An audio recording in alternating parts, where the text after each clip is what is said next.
बोला जानी ऐसे अब बस करा हो, लेके चलब हो धाम विश्वास करा हो, लेके चलब हो धाम विश्वास करा हो।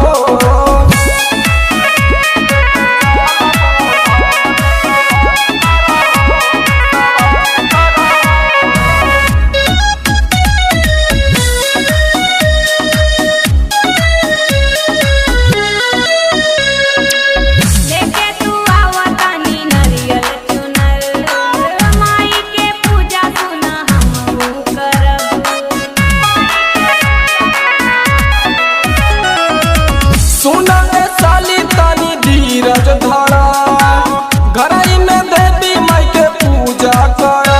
ऐसे भेजा जानी हमारा खराब करा हो, ऐसे भेजा जानी हमारा खराब करा हो, लेके चलब हो धाम विश्वास करा हो, लेके चलब हो धाम विश्वास करा हो।